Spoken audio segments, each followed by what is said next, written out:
All right. Welcome back to the GSMC Wrestling Laureate podcast brought to you by the GSMC Sports Network. I'm your host, Eric Rodriguez here every Monday through Friday, 8 p.m. Pacific time, 11 p.m. Eastern time. We're going to talk about everything in terms of professional wrestling. Just going to reflect on what we talked about right quick. We had our WWE Friday Night SmackDown preview.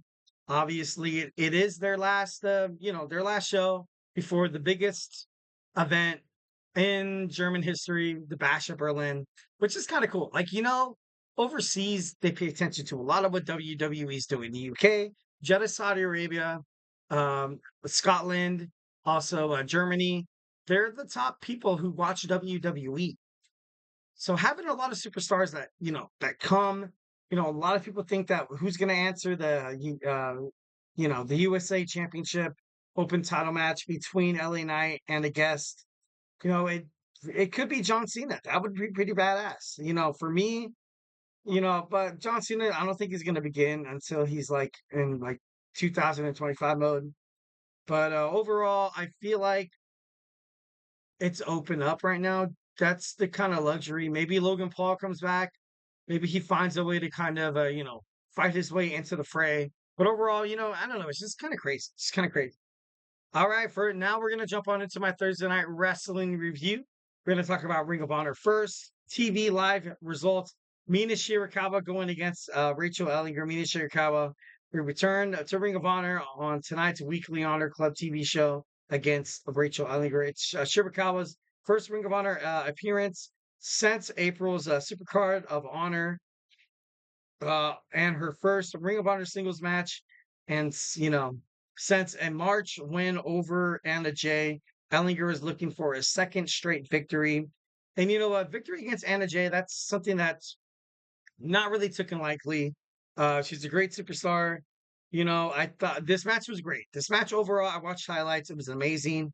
But Mina Shirakawa just showing why she's so prominent in terms of professional wrestling, showing why she's kind of like the big doll.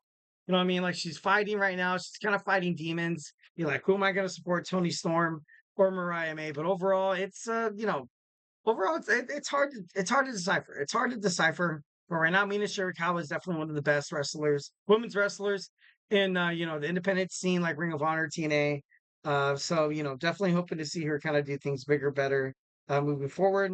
Other than that, it was announced that Johnny TV going against Sidney Akeem, Blake Christian versus Rosario Grillo and Lily Gray versus Promise Braxton. In addition to the matches featuring Top Flight, was going to be kind of postponed. It's going to see what was next for the Shane Taylor Productions.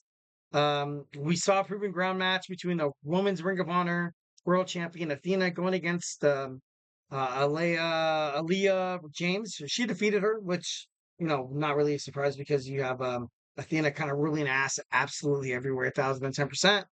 It was interesting. It was to a point where she had a shot. She did have a shot, but it wasn't good enough. Athena's just, I don't know. She's just the best right now. You can't really dethrone her, and then, after beating down, then, when Abaddon showed up, Athena's eyes filled with fear as Abaddon stared her down in the ring. The crowd chanted, "This is spooky." And, Abaddon, yeah, Abaddon chased Athena from the ring where Starks lay in wait and clocked Abaddon with the Ring of Honor World Women's Championship belt, knocking her out cold. It was all part of the plan. It was all part of the ruse.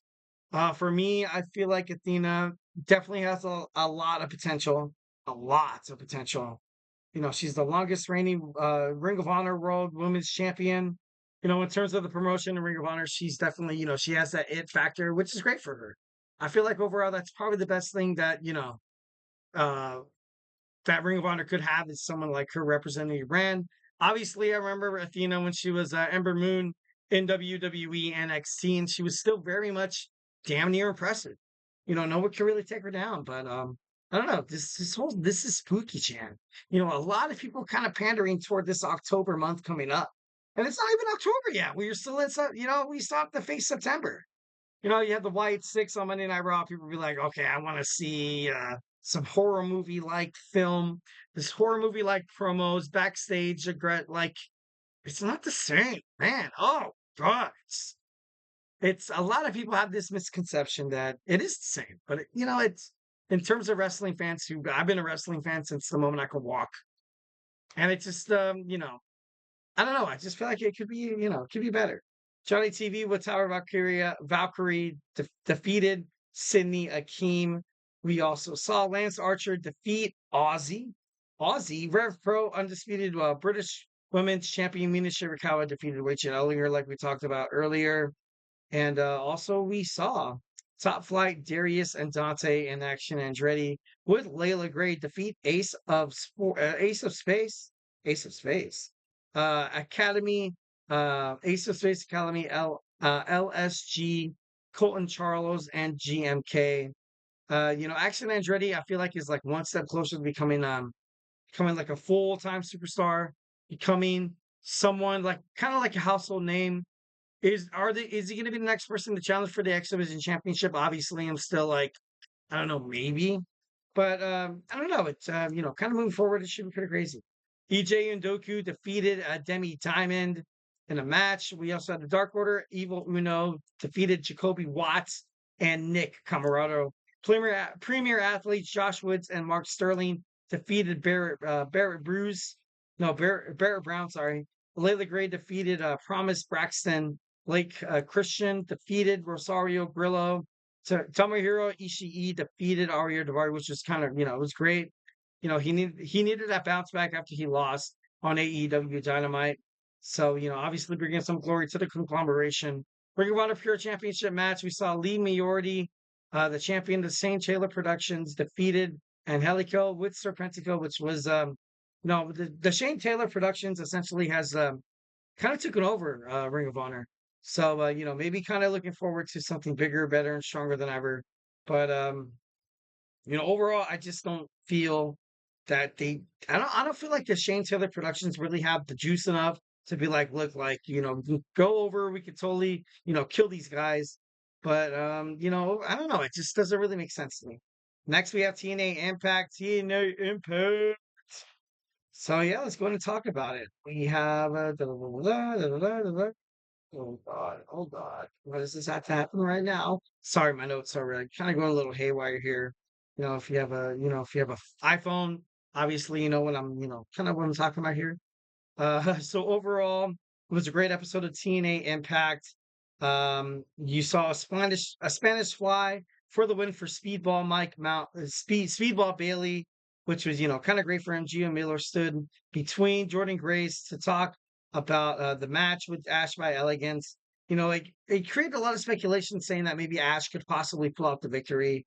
Brian Myers going up against Joe Hendry. Before the match began, Joe Hendry grabbed the mic and poked fun at Brian Myers in typical Joe Hendry fashion, calling him Edge's B word, BITCH. If you want to spell that out, go ahead and do that. But overall, if you don't, it's cool.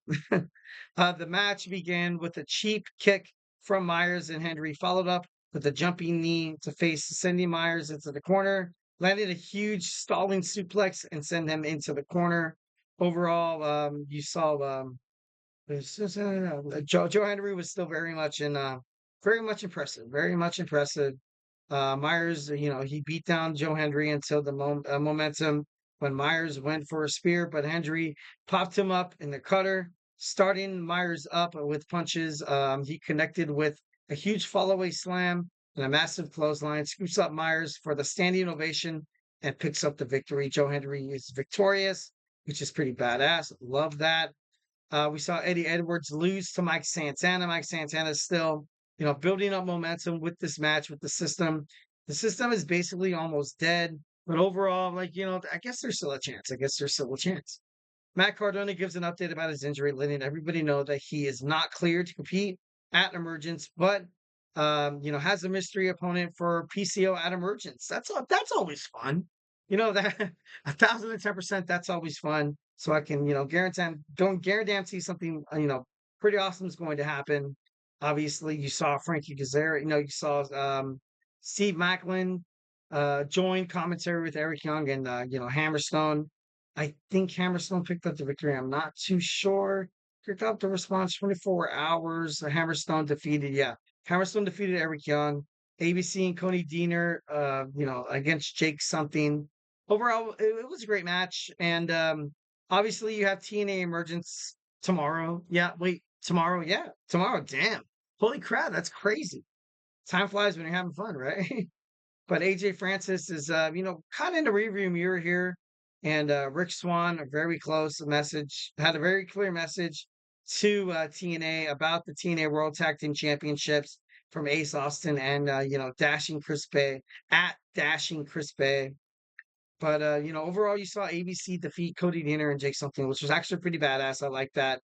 Jordan Grace, I think, yeah, she defeated Ash by Elegance, which is, pretty badass because I feel like there's still, this match could be probably bigger, better, and stronger than ever with a little bit of, it's the top tier talent in terms of, TNA Impact.